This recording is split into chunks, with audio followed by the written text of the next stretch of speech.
Good morning, friends. Welcome back to my channel.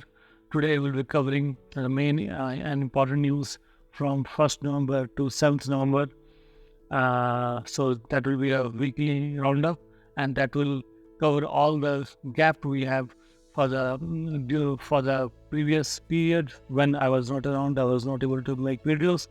So that will cover everything, and then we can start afresh. So let's get started. The first and most important news is Fed meeting. Fed holds its meeting and has kept rate at 22-year high. They are at 22-year high, and they had kept the change unchanged for a second straight meeting. But they suggested that the recent rise in treasury yields may weigh in on the economy and inflation. The treasury yields are also at all-time high, at all-time high, and that will put pressure on the economy and inflation. So that is going to be a challenge, though the Fed has kept the rates unchanged.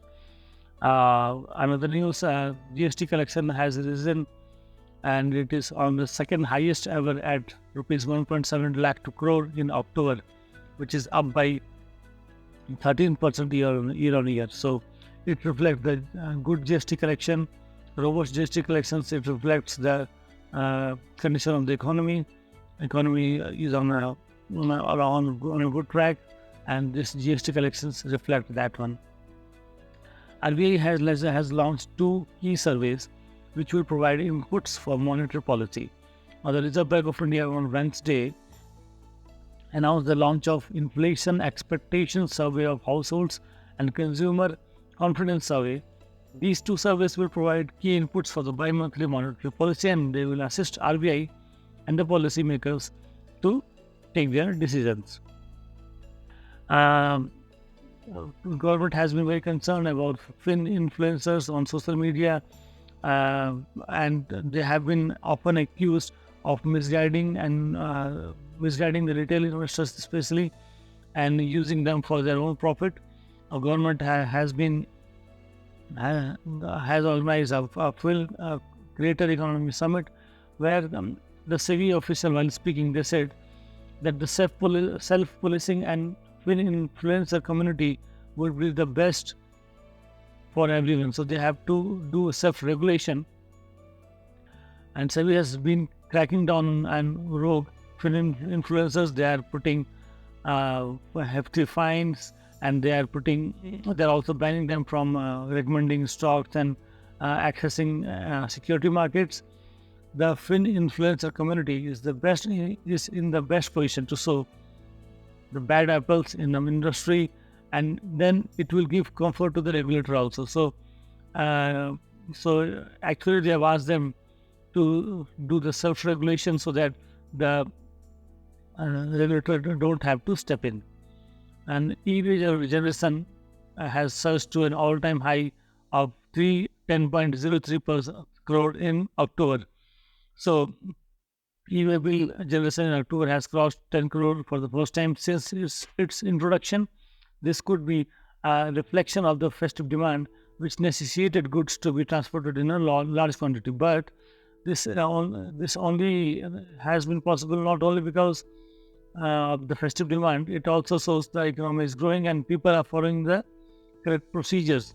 Because e-way is important to get the GST refund, and if you are they're not using e-way bill, they cannot claim the GST inputs, especially on transportation. Moving on to the next news, the RBI closely watching high attrition rate in some private banks. Our RBI governor, Mr. Shaktikanta Das, has said that he has also pointed out that some major banks as reporting at seasonal rates of over 30%. Banking is a very crucial industry, and we cannot just let this kind of high attrition rates persist in the industry. So RBI is keeping a watch, and hopefully they will take some steps in near future. Moving on to the quarterly results of the banks. First, SBI quarter 2 performance has been very good. The standalone net profit is up by 8% year on year and it is at 14,330 crore. The gross net NPA ratio stood at 2.55% versus 3.52% last year. Bank of Baroda has also given very good results. Their PAT has risen by 28% year on year, and their loan advances growth has been very good. The gross NPA fell to 3.3% as on September 30 from 5.31% a year ago. Bank of India, our own bank, result net profit has jumped 52% to 1,458 crore. And so the gross net performing assets has also come down. The net performing ratio has improved by 0.83% to 5.84%. So you can see that there is a lot to be done on the gross NPA side. Bank of Baroda, they are having 3.3%, and SBI is having 2.55%. But ours, the Bank of India, is still at 5.84%. Though it has improved, but a lot to be done on the NPA side for Bank of India. RBI has appointed Manohar Mishra as Executive Director. So Mr. Mishra was Chief General Manager in the Department of Regulation prior to being promoted to as ED. He had taken charge from November 1st. He will be looking after Enforcement Department, Risk Monitoring Department, Department of External Investments and Operations. Bank of Baroda's Akhil Handa, who was head of the digital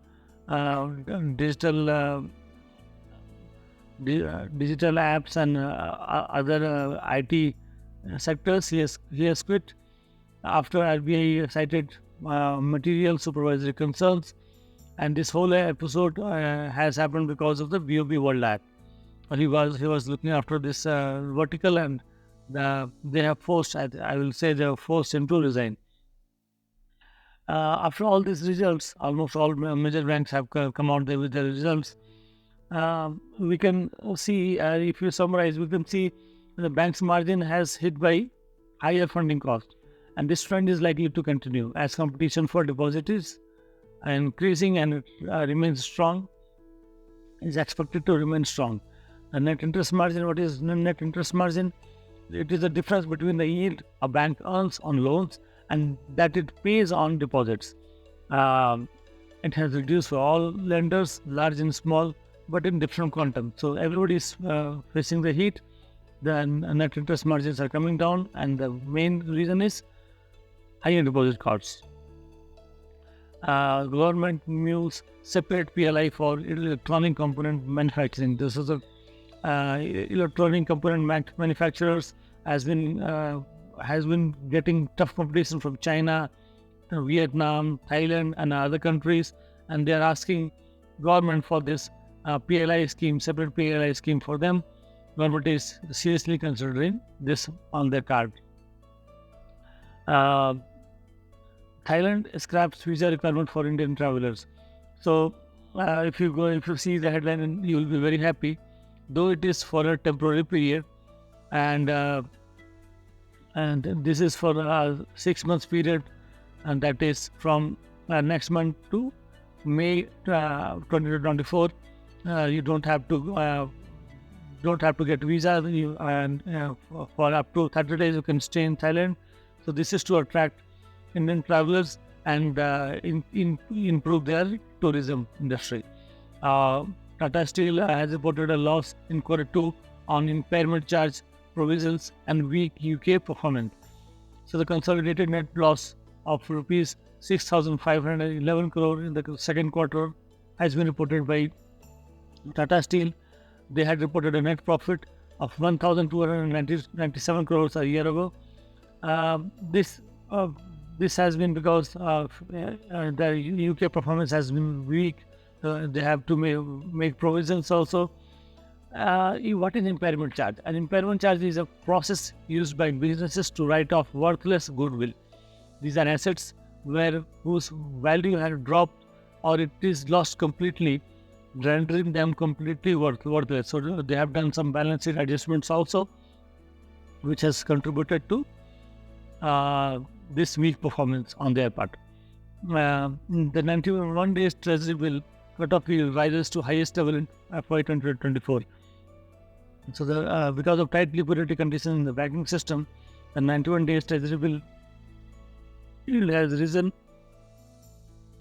and this has also been possible because of the stance taken by the US Fed and rising yields in US Treasury bonds.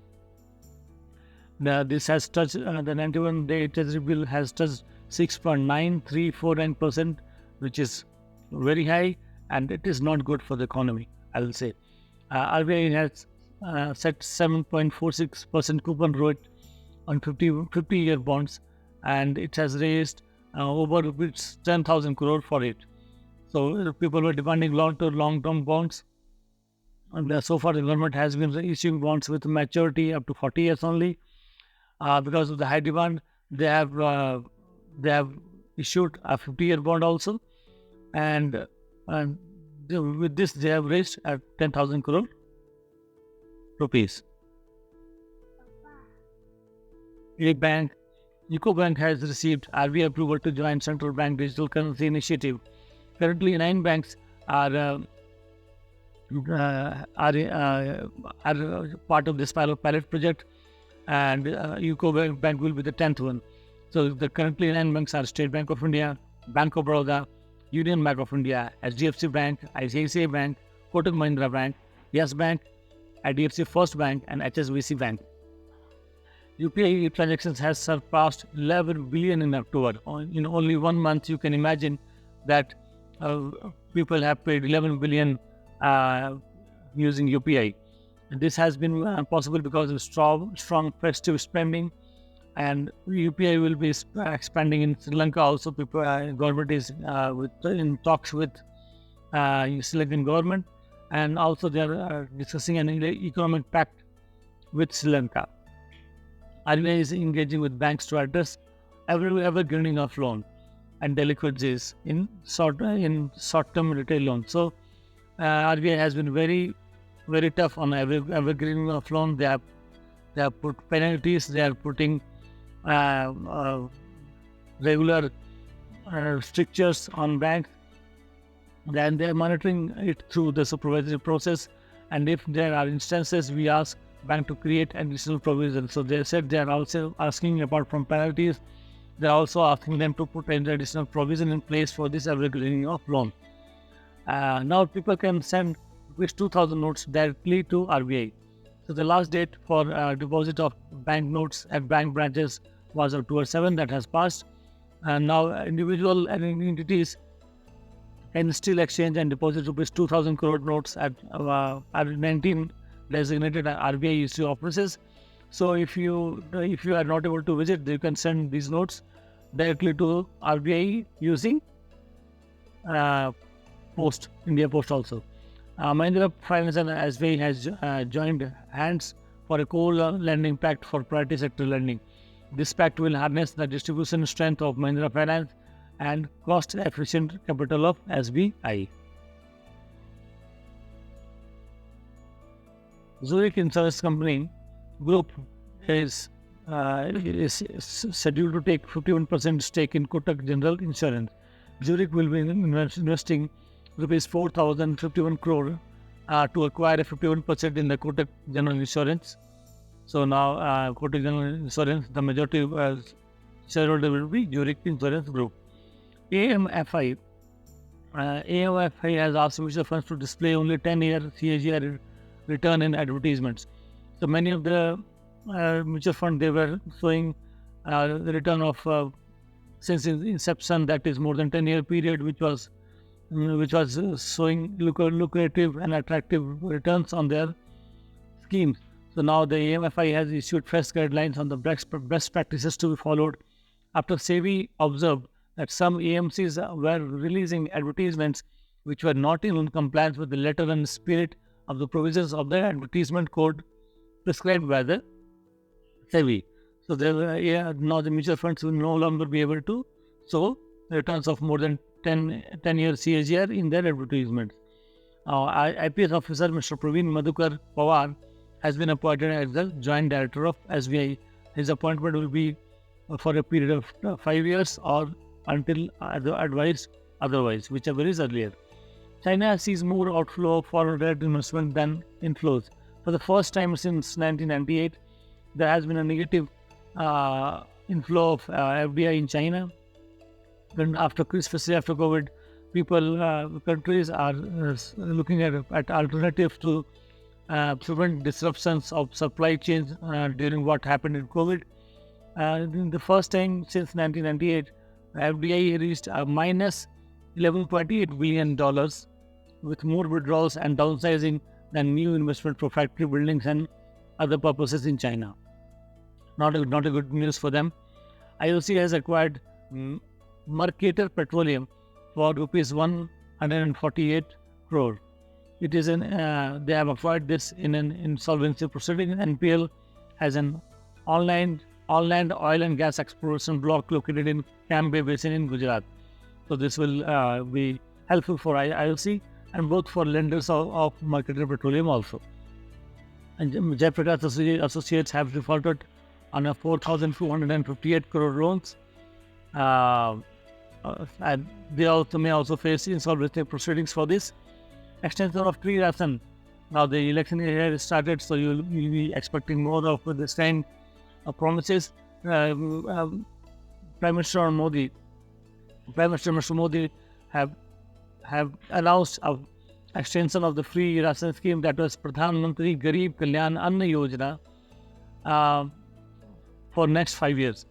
So, and this could result in a 40,000 crore outgo for this scheme. This scheme is covering more than 80 crore people, and this will naturally be good for the 80 crore people. They'll be getting free ration. They can have food security for this because of this scheme. But now we have to see the impact on the economy also. Government has launched Bharat Atta at rupees 27.50 per kg, which is much cheaper than the market price. So, the government officially introduced the sale of wheat flour branded as Bharat Atta at a subsidized rate of rupees 27.50 kg across the nation. All four promises you will see.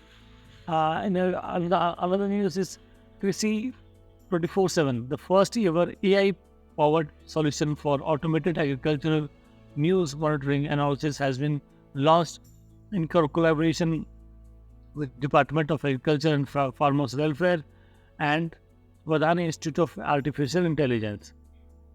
We'll have to see how this AI-powered solution will help our farmers. If it works, it is very good. So this is all we had in the weekly wrap-up from November 1st to 7th November. Hope this will be useful for your promotion exams and other stock market analysis. Now I'll be covering the news one by one on a daily basis. Thank you for staying with us and take care. Thank you so much.